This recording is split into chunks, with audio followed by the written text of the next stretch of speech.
Air India की जानलेवा उड़ान मैं आपको दिखाने जा रहा हूं। पहले एआई वीडियो के जरिए आपको बताऊं हुआ क्या आसमान में। ये देख रहे हैं, एयर इंडिया का विमान आसमान में था और कई 100 फीट अचानक नीचे आ गया।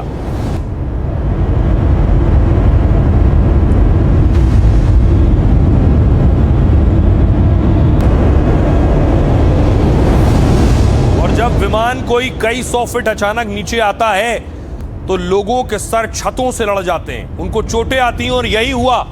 तस्वीर दिखाऊं मैं आपको, यह विमान के अंदर की तस्वीर है। किसी का फ्रैक्चर है, किसी के हाथ में चोट है, किसी के सिर में चोट आ गई।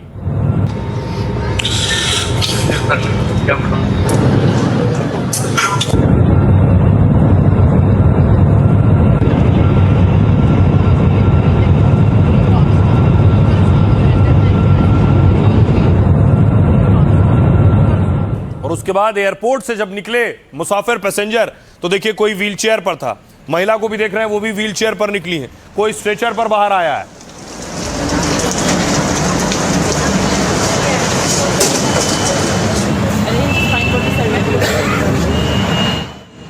अब आइए आपको बताऊं ये बड़ा हादसा होते होते बचा क्या हुआ आसमान में।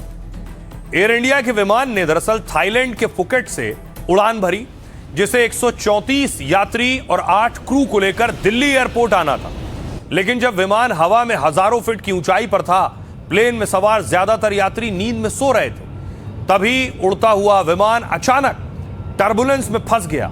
यानी हवा में यात्रियों से भरा विमान झटके खाने लगा और दावे के मुताबिक करीब 300 फीट नीचे आ गया। विमान में मौजूद एक यात्री ने भयावह आपबीती बताई। कहा उड़ान भरने के करीब 1.5 घंटे बाद तेज झटके लगने लगे, विमान जोर से हिलने लगा और 2-3 मिनट तक पलटी खाता रहा। इससे प्लेन में मौजूद यात्री डर गए और लगा क्रैश हो सकता है। हालांकि पायलट ने हालात संभालते और दिल्ली में सेफ लैंडिंग की। लेकिन हादसे में डीजीसीए के मुताबिक 15 लोग घायल हुए हैं।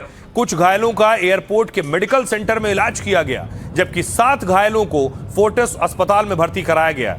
यात्री के मुताबिक 70 से 80% लोगों को मामूली चोटें लगी हैं। एयर इंडिया ने पहले बताया था कि सभी यात्री और क्रू सुरक्षित है, किसी के गंभीर रूप से घायल होने की खबर नहीं। दरअसल टर्बुलेंस यानी हवा का बहाव अचानक बदल जाना, जिससे हवा में उड़ते विमान को झटके लगने लगते हैं, इसे टर्बुलेंस कहते हैं। इस दौरान विमान ऊपर नीचे दाएं बाएं हिलने लगता है, कुछ फीट नीचे आ जाता है, जिससे लगता है कि विमान गिर रहा है। यह खराब मौसम बारिश या पहाड़ के ऊपर से गुजरने पर होता है। हालांकि कुर्सियां इसे झेल सकती हैं, लेकिन बेल्ट लगी होना जरूरी है उस वक्त। सुनिए क्या कुछ कह रहे हैं जो पैसेंजर उतरे हैं, उन्हें सुनिए। चलती चलती रुक के टर्न अराउंड हो गई और ये मानिए ये प्लेन है, आते हुए ये प्लेन ऐसे घूम गया। 2-2.5-3 मिनट तक ऐसे ही चलता रहा। 15-20 पैसेंजर्स को चोट आई है, किसी का सर फटा है, किसी के बेबी को चोट आई है, मेरी लोअर बैक गई है, मेरा भाई है उसका शोल्डर गया, उसकी बैक गई, उसके कान का पर्दा तक फट चुका है। अभी एमएलसी जो रिपोर्ट बनेगी आपको पता चल जाएगा। 3 पेशेंट आए जो पैसेंजर्स थे, सब कॉन्शियस थे, ओरिएंटेड थे, वाइटली सब स्टेबल थे। एक्सरेज करवाए, एक्सरेज में भी मेजर जो पैसेंजर्स हैं किसी को कोई मेजर इंजरी नहीं है और उनको हमने डिस्चार्ज किया है with advice on some oral medications. और जो क्रू मेंबर्स हैं हमारे 4 क्रू मेंबर्स, उसमें चारों फीमेल्स हैं। एक क्रू मेंबर का इंजरी स्पाइन। आइए खबरों में आगे बढ़ते हैं। एक और बड़ी खबर है। खबर यह है कि कैसे सीएम की महिला दोस्त पर टिप्पणी पूर्व डिप्टी सीएम को भारी पड़ गई। त्रिशा पर मर्यादा पानी पानी हो गई। आपको बताऊं कि स्टालिन पूर्व सीएम के बेटे उदयनिधि ने सीएम विजय की महिला मित्र त्रिशा पर विवादित टिप्पणी की।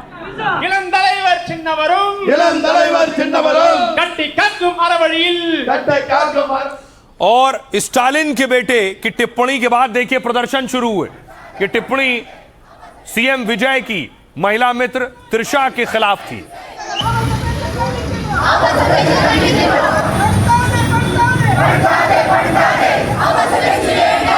ये प्रोटेस्ट शुरू हुआ, उसके बाद देखिए उदयनिधि का पुतला जलाया जाने लगा, सड़कों पर उनके खिलाफ नारेबाजी होने लगी।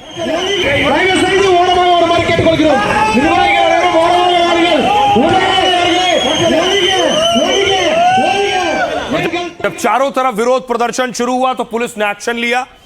पूर्व सीएम के बेटे डिप्टी सीएम रहे उदयनिधि स्टालिन को देखिए पुलिस ने गिरफ्तार किया।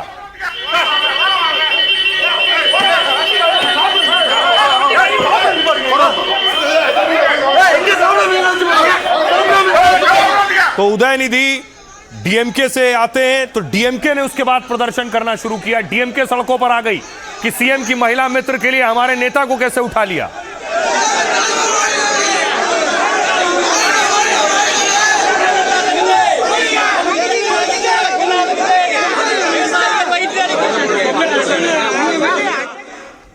अब आपको बताऊं उसके बाद प्रदर्शन बढ़ने लगा। डीएमके के कार्यकर्ता सड़कों पर आ गए।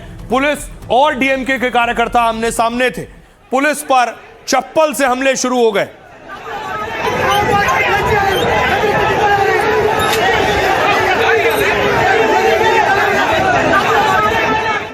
दूसरी तरफ मुख्यमंत्री का पुतला जलाने लगे डीएमके के कार्यकर्ता।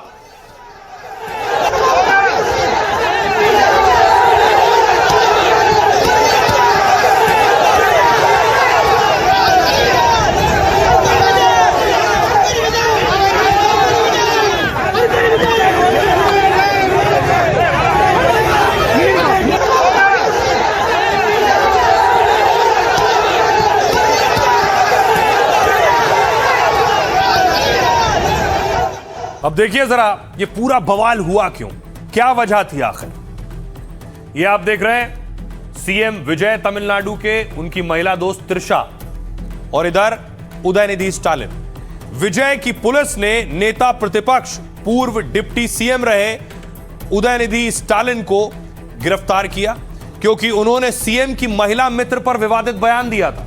दरअसल डीएमके अध्यक्ष स्टालिन के बेटे उदयनिधि एक कार्यक्रम में थे। तंजावुर में जब कावेरी नदी के जल विवाद पर रैली हो रही थी तब उदयनिधि के सामने भीड़ त्रिशा त्रिशा चिल्ला रही थी, त्रिशा त्रिशा के नारे लगा रही थी। इसी दौरान आरोपों के मुताबिक उदयनिधि स्टालिन ने पानी के नाम पर त्रिशा कृष्णन पर विवादित टिप्पणी कर दी।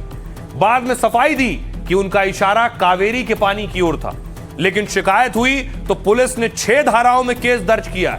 गिरफ्तारी से बचने के लिए उदयनिधि कोर्ट पहुंच गए। मद्रास हाईकोर्ट में अग्रिम जमानत की अर्जी दाखिल की, लेकिन उस पर सुनवाई से पहले पुलिस ने उन्हें अरेस्ट कर लिया, जिसके बाद तमिलनाडु की सियासत में हंगामा मच गया। पुलिस कार्रवाई रोकने डीएमके कार्यकर्ता उदयनिधि के घर पहुंच गए, नारेबाजी और विरोध किया, लेकिन पुलिस उन्हें उठा ले गई थी। तो चेन्नई में थाने में समेत कई जगह डीएमके ने प्रदर्शन किया, जबकि उदयनिधि ने गिरफ्तारी को बदले की कार्रवाई बताया। स्टालिन ने कहा विजय सिर्फ रील्स तक सीमित न रहे, गिरफ्तारी इसलिए हुई ताकि सरकार की विफलता बाहर ना आए।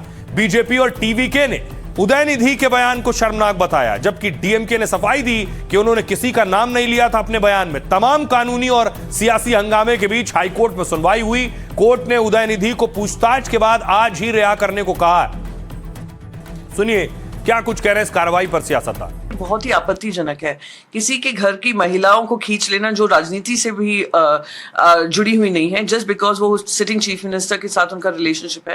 I think it's very unfortunate. माफी मांगनी चाहिए सिर्फ त्रिशा से ही नहीं, तमिलनाडु की हर महिला। आप कोई उपद्रव मचा रहे हो, आपके कारण हिंसा भड़क रही हो तो अलग बात है। तंज में कहना, मजाक में कहना, कटाक्ष में कहना, किसी को हर्ट करने के लिए कहना, ये लेजिटिमेट चीजें होती हैं जो पक्ष विपक्ष दोनों इस्तेमाल करता है। अगर आपको यूं नहीं लगता है कि किसी के आदमी के किसी वक्तव्य से लॉ एंड ऑर्डर बिगड़ रहा हो, किसी भी पार्टी किसी भी पक्ष का भाई, अब आपको बताऊं उदयनिधि को पुलिस ने उठाया सुबह, शाम होते होते कोर्ट गए, कोर्ट ने कहा रिहा करो। तो उदयनिधि स्टालिन हुए, उसके बाद समर्थकों के बीच थे बड़ा हुजूम, समर्थकों का उनका स्वागत के लिए खड़ा था।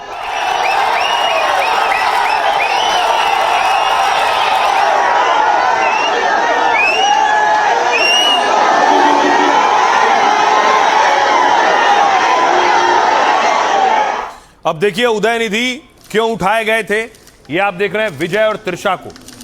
विजय सीएम बने और त्रिशा उनकी महिला मित्र है। त्रिशा पर टिप्पणी की थी उदयनिधि स्टालिन ने, जिसके बाद एक्शन हुआ। अब त्रिशा और विजय में क्या कनेक्शन है मैं आपको बताऊं।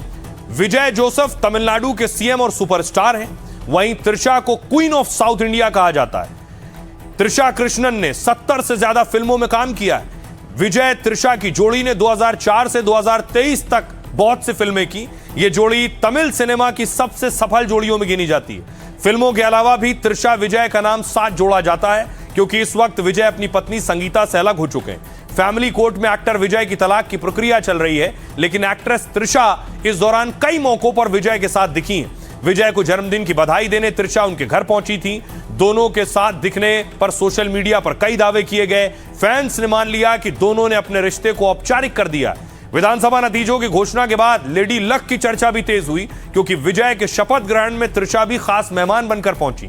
हाल ही में त्रिशा विजय की फिल्म जन नायकन भी देखने पहुंची थी। तो अब उदयनिधि बेशक कोर्ट से बाहर आ गए हैं, लेकिन विजय ने भी एक मैसेज दिया है कि वो निजी हमले बर्दाश्त नहीं करेंगे। खबरों में आगे बढ़ते हैं। आज की एक और खबर है, अब अगर बीमा नहीं करवाया है तो ये खबर आपके लिए है, क्योंकि फिर तेल नहीं मिलेगा। क्योंकि देश में करोड़ों गाड़ियां चल रही हैं और करोड़ों गाड़ियों में बहुत सी वो गाड़ियां हैं जिनका इंश्योरेंस ही नहीं है। तो आइए आपको बताऊं कि कोर्ट ने क्या कहा है। आपको इंश्योरेंस कराना होगा तभी तेल मिलेगा। अगर आप भी अपनी गाड़ी का बीमा नहीं करवाते हैं तो हो सकता है पेट्रोल डीजल मिलने पर रोक लग जाए, क्योंकि सुप्रीम कोर्ट ने सरकार को सख्त निर्देश दिए, जिसके मुताबिक अब वाहनों का बीमा कराना जरूरी है। कोर्ट ने संसदीय समिति की रिपोर्ट का हवाला देते हुए कहा, भारत में 56% वाहन बिना वैध बीमा के चल रहे हैं। करीब 30 करोड़ 48 लाख वाहनों में से आधे के पास बीमा ही नहीं है। रिपोर्ट के मुताबिक 16 करोड़ 54 लाख वाहनों के पास बीमा नहीं है। सुप्रीम कोर्ट ने थर्ड पार्टी वाहन बीमा की अवधि बढ़ाने को कहा है। नई कारों का थर्ड पार्टी इंश्योरेंस अब 4 साल के लिए होगा। कोर्ट के निर्देश के मुताबिक दोपहिया वाहनों का 6 साल का होगा। अभी तक नई कारों के लिए ये 3 साल, टू व्हीलर के लिए 5 साल।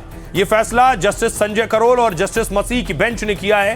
कहा, सड़कों पर लगे ऑटोमेटिक नंबर प्लेट रिकॉग्निशन कैमरों को बीमा डेटाबेस और वाहन पोर्टल से जोड़ने की व्यवस्था है। पेट्रोल पंपों पर भी वाहन बीमा जांच की व्यवस्था की जाए। पुलिस कर्मियों को ऐसे उपकरण या मोबाइल ऐप उपलब्ध कराए जाएं जिनसे वो मौके पर ही बीमा चेक करके चालान जारी कर सकें।